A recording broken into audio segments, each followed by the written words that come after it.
দেখুন, সুপ্রিম কোর্টের প্রধান বিচারপতিকে খাম বন্ধ যে রিপোর্ট সিবিআই দিয়েছে তাতে বিচারপতি প্রকাশ্যে বলেছে যে তিনি অত্যন্ত সন্তুষ্ট এবং তিনি স্তম্ভিত হয়ে গেছে যে যাদের নাম এই খুনের ঘটনার সাথে আছে, এবং উনি পরিষ্কার যে একদম নিজে বিশ্বাস করে বলছেন যে আমরা মনে করি যে তদন্ত সঠিক দিকে যাচ্ছে, সিবিআইর সময় দরকার। অতএব সেই কারণে পুরো বিষয়টার একদম তলিয়ে দেখার জন্য সিবিআই কোনো জায়গা ছাড়ছে না, এবং সেই কারণে বারবার একে তাকে ডাকাডাকি করছেন। এবং উনি সিবিআই এটা বুঝে গেছে, বাংলার মানুষও বুঝে গেছে শস্যের মধ্যে ভূত আছে। অতএব সেই শস্যে নাড়িয়ে চাড়িয়ে শেষ পর্যন্ত তো দেখতে হবে, নইলে ভূত বের করবে কোত্থেকে শস্যের মধ্যে থেকে। এবং আমরা বিশ্বাস করি শস্যের মধ্যে যেখানেই ভূত লুকিয়ে থাকুক ভূত বেরিয়ে আসবে, ও আরও কিছু বাড়বে। তার কারণ অভয়াকাণ্ডকে ভোলাতে হবে। কারণ যেভাবে মা বোনেরা রাস্তায় নেমে পড়েছে, মমতা ব্যানার্জির পদত্যাগ চাইছে, নানাভাবে ইস্যুকে ঘোরানোর চেষ্টা করে ইস্যু ঘোরানো যাচ্ছে না। দুর্গাপুজোর নাম করেও ইস্যু ঘুরছে না, বন্যা ত্রাণ করেও ইস্যু ঘুরছে না, মানুষ সেই রাস্তায় আছে। অতএব সেই কারণে ভীত সন্ত্রস্ত মুখ্যমন্ত্রী এখন এখানে সেখানে টাকা বৃদ্ধি করার চেষ্টা করবে, কারণ উনি ঘুষ ছাড়া আর কোনো কিচ্ছু বোঝেন না। যতগুলো ঘটনা ঘটেছে ধর্ষণের, সব ক্ষেত্রে ঘুষ দিয়েছে।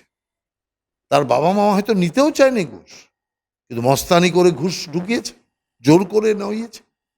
এবারও যদি আপনার এই যদি সমস্ত মানুষ যদি রুখে না দাঁড়াতো, আপনি দেখতেন এই অভয়ার মা বাবাকেও 10 লাখ দরকার ছিল না, 1 লাখ টাকা নিতে বাধ্য করতো, আর ওরা চোখের জলে 1 লাখ টাকা নিতে বাধ্য হতো। তার কারণ পুলিশ এবং মস্তানের এমন হামলা চলতে থাকতো, তো সেই টাকা নিতে বাধ্য হতো কাঁদতে কাঁদতে।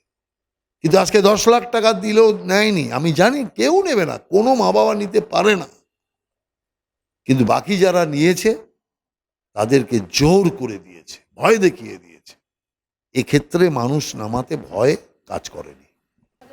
শাসক দলের উপর তো আস্থা হারিয়েই গেছে, না হারিয়ে গেলে দফা এক দাবি এক সবাই বলে।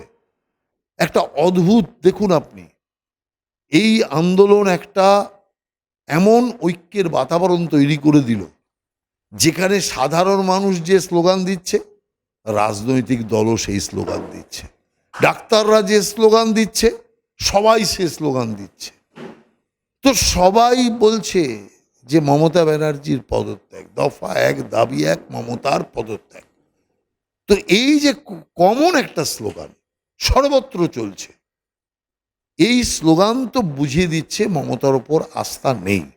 যে জিনিসটা আমরা দেখেছিলাম সিঙ্গুর নন্দীগ্রামে, আজকে কিন্তু বাংলায় সিঙ্গুর নন্দীগ্রামের চেয়েও 20 গুণ বেশি প্রতিবাদ হচ্ছে। সিঙ্গুর নন্দীগ্রামে সব জনতা নামেনি, কিন্তু এই আন্দোলনে কিন্তু বহু বহু মানুষ নেমেছে। আর যেটা মূর্খামি করছে তৃণমূল কংগ্রেস, যে কে কবে রাত দখলে গিয়েছিল, কে কোথায় কোন পোস্ট করেছিল, কে পোস্ট ফরওয়ার্ড করেছিল, সেই সমস্ত বাড়ির মহিলাদের মেয়েদের পর্যন্ত থানায় ডেকে পাঠাচ্ছে, নোটিশ পাঠাচ্ছে, তাদের উপর কেস দিচ্ছে।